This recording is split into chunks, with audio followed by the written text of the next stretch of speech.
좋아요를 눌러주시면 대단히 감사합니다. 사건의 심층 분석. 인천 강화군 50대 남편 살인 미수 사건. 이 사건은 단순한 부부싸움이나 우발적인 범행이 아니라 장기간 쌓인 의심과 불신이 폭발하고 가족 구성원까지 범행에 가담한 매우 복합적이고 중대한 범죄입니다. 이미 언론을 통해 보도된 사실들을 바탕으로 사건의 경위, 법적 쟁점, 그리고 사회적 함의를 깊이 있게 분석해 보겠습니다. 1. 사건 개요와 배경. 파국으로 치달은 의심과 증오. 사건 발생. 2025년 8월 1일 새벽 1시, 인천 강화군 한 카페. 피고인 A, 57세. 여성, C는 남편 D, 50대. 남성, C의 외도를 강하게 의심하며 일종의 위부증 증세를 보여왔습니다. 이 근거 없는 의심과 갈등은 걷잡을 수 없는 증오로 발전했고 결국 파국적인 범행으로 이어졌습니다. A씨는 사위 B씨, 딸 C씨와 함께 사전에 범행을 계획하고 실행에 옮겼습니다. 이 사건의 가장 큰 특징은 가족이 공범으로 가담했다는 점입니다. 사위 B씨는 피해자 D씨를 결박하는 역할을 맡았고 딸 C씨는 어머니 A씨와 함께 흥신소를 통해 아버지 D씨의 위치를 추적했습니다. 이는 단순히 A씨 개인의 충동적인 범행이 아니라 가족 구성원 일부가 가해자로 나서 공동범죄를 저질렀다는 점에서 충격을 주고 있습니다. 2. 범행의 전개, 계획성과 잔혹성. 검찰 공소장에 따르면 이 사건은 사전에 치밀하게 준비된 범행이었습니다. 계획적 위치 추적. A씨와 딸 C씨는 흥신소를 이용해 남편 D씨의 동선을 파악했습니다. 이는 범행 장소를 물색하고 D씨가 홀로 있는 시간을 노렸음을 보여줍니다. 단순한 우발적 범행이었다면 불가능한 과정입니다. 공범의 역할 분담. 범행 당일 새벽, A씨 일행은 D씨가 있는 카페로 찾아갔습니다. 이때 사위 B씨가 D씨를 테이프로 결박해 저항을 불가능하게 만들었습니다. 이는 A씨가 범행을 용이하게 할 수 있도록 적극적으로 도운 행위입니다. B씨에게 공동 주거침입 혐의가 적용된 이유가 바로 여기에 있습니다. 잔혹한 폭력의 수위. A씨는 흉기를 이용해 남편 D씨의 얼굴과 팔을 수차례 찔렀고 나아가 신체 중요 부위까지 절단했습니다.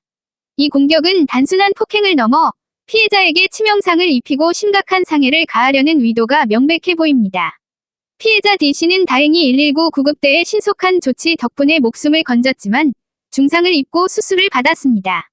현재 생명에는 지장이 없는 것으로 전해졌으나 정신적, 신체적 피해가 매우 클 것으로 예상됩니다.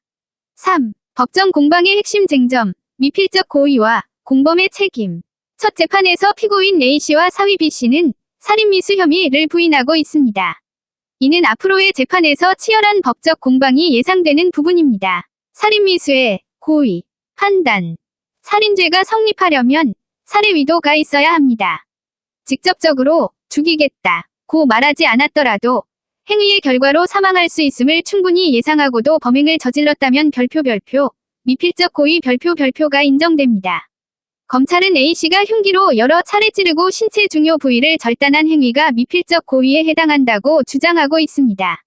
대법원은 이미 여러 판례를 통해 피해자에게 치명상을 초래할 수 있는 행위에 대해서는 미필적 고의를 폭넓게 인정하고 있습니다. 공범의 책임 범위. 사위 B씨는 직접적인 살상 행위를 하지는 않았지만 피해자를 결박해 A씨의 범행을 가능하게 했습니다. 법적으로 공모 관계가 인정되면 B씨 역시 공동정범으로 A씨와 동일한 수준의 책임을 질 수 있습니다. 변호인 측은 B씨가 살해 의도를 인식하지 못했다고 주장하지만 피해자를 결박한 행위 자체가 범죄 실행에 필수적인 역할을 했다는 점에서 책임이 가볍지 않을 것입니다. 반면 딸 C씨는 공소 사실을 모두 인정했습니다. 이는 재판에서 협조적 태도로 인정되어 다른 피고인들과 다른 양형이 선고될 가능성이 있습니다. 4. 검찰의 주장과 법적 전망, 전자발찌와 재범 위험성. 검찰은 이 사건이 단순히 감정적 폭발이 아니라 계획적이고 잔혹한 범행이었다는 점을 강조하고 있습니다.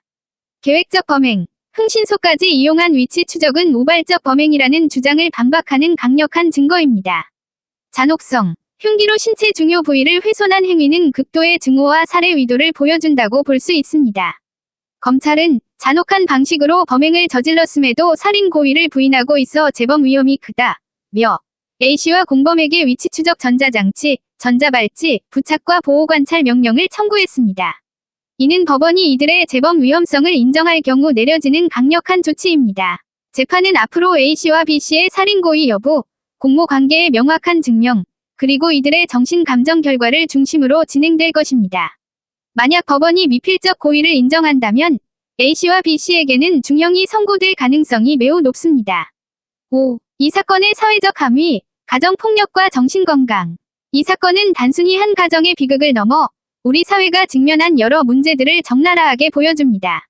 가정폭력의 극단적 비화, 부부 사이의 불신과 갈등이 적절한 상담이나 중재 없이 방치될 경우 극단적인 폭력으로 이어질 수 있음을 경고합니다. 이 사건은 가정 내의 문제가 더 이상 사적인 일이 아니라 사회적 안전망이 필요한 범죄라는 인식을 강화시킵니다. 정신건강 관리의 중요성. A씨가 보였다는 위부증은 단순한 성격 문제가 아니라 정신건강 전문가의 도움이 필요한 질환일 수 있습니다. 정신질환 의심 상태를 방치하면 폭력이 현실화될 수 있다는 점에서 조기 상담과 개입이 얼마나 중요한지 일깨워줍니다. 왜곡된 가족 관계, 부모의 갈등에 자녀가 동원되고 심지어 범행에 가담했다는 사실은 가족 관계의 파괴적 힘을 보여줍니다. 가족이 상호 보호와 사랑의 공동체가 아니라 증오와 폭력의 공모자가 될 수 있다는 충격적인 현실을 드러냅니다. 이 사건은 치정 갈등을 방치했을 때 어떤 파국을 맞이할 수 있는지, 그리고 가족이 공범이 될 만큼 관계가 왜곡될 때 얼마나 위험한지를 보여주는 사례입니다. 우리 사회는 이 사건을 계기로 가정폭력 예방 시스템을 강화하고 정신건강 관리에 대한 사회적 지원을 확대하는 방안을 심각하게 고민해야 할 것입니다. 구독과 좋아요를 눌러주시면 대단히 감사합니다. 사건의 심층 분석. 인천 강화군 50대 남편 살인 미수 사건. 이 사건은 단순한 부부싸움이나 우발적인 범행이 아니라 장기간 쌓인 의심과 불신이 폭발하고 가족 구성원까지 범행에 가담한 매우 복합적이고 중대한 범죄입니다. 이미 언론을 통해 보도된 사실들을 바탕으로 사건의 경위, 법적 쟁점, 그리고 사회적 함의를 깊이 있게 분석해 보겠습니다. 1. 사건 개요와 배경. 파국으로 치달은 의심과 증오. 사건 발생. 2025년 8월 1일 새벽 1시, 인천 강화군 한 카페. 피고인 A, 57세. 여성, C는 남편 D, 50대. 남성, C의 외도를 강하게 의심하며 일종의 위부증 증세를 보여왔습니다. 이 근거 없는 의심과 갈등은 걷잡을 수 없는 증오로 발전했고 결국 파국적인 범행으로 이어졌습니다. A씨는 사위 B씨, 딸 C씨와 함께 사전에 범행을 계획하고 실행에 옮겼습니다. 이 사건의 가장 큰 특징은 가족이 공범으로 가담했다는 점입니다. 사위 B씨는 피해자 D씨를 결박하는 역할을 맡았고 딸 C씨는 어머니 A씨와 함께 흥신소를 통해 아버지 D씨의 위치를 추적했습니다. 이는 단순히 A씨 개인의 충동적인 범행이 아니라 가족 구성원 일부가 가해자로 나서 공동범죄를 저질렀다는 점에서 충격을 주고 있습니다. 2. 범행의 전개, 계획성과 잔혹성.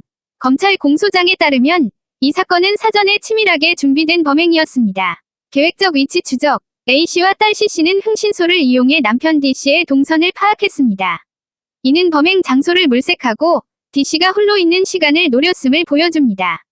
단순한 우발적 범행이었다면 불가능한 과정입니다. 공범의 역할 분담. 범행 당일 새벽, A씨 일행은 D씨가 있는 카페로 찾아갔습니다. 이때 사위 B씨가 D씨를 테이프로 결박해 저항을 불가능하게 만들었습니다. 이는 A씨가 범행을 용이하게 할 수 있도록 적극적으로 도운 행위입니다. B씨에게 공동 주거침입 혐의가 적용된 이유가 바로 여기에 있습니다. 잔혹한 폭력의 수위. A씨는 흉기를 이용해 남편 D씨의 얼굴과 팔을 수차례 찔렀고 나아가 신체 중요 부위까지 절단했습니다.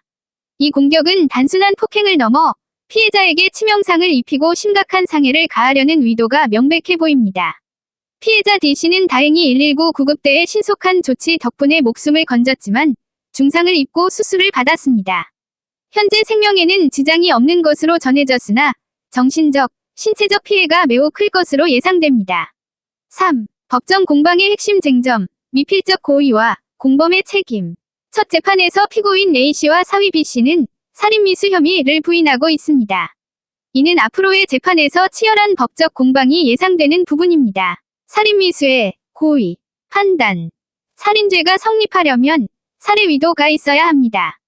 직접적으로 죽이겠다 고 말하지 않았더라도 행위의 결과로 사망할 수 있음을 충분히 예상하고도 범행을 저질렀다면 별표 미필적 고의 별표가 인정됩니다.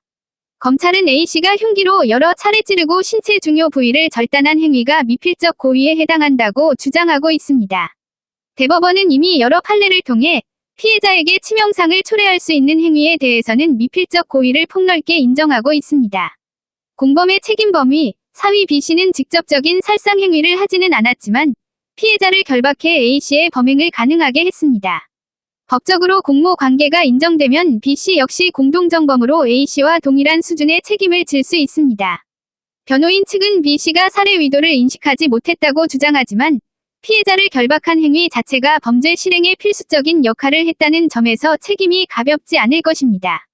반면 딸 C씨는 공소 사실을 모두 인정했습니다. 이는 재판에서 협조적 태도로 인정되어 다른 피고인들과 다른 양형이 선고될 가능성이 있습니다. 4. 검찰의 주장과 법적 전망, 전자발찌와 재범 위험성. 검찰은 이 사건이 단순히 감정적 폭발이 아니라 계획적이고 잔혹한 범행이었다는 점을 강조하고 있습니다. 계획적 범행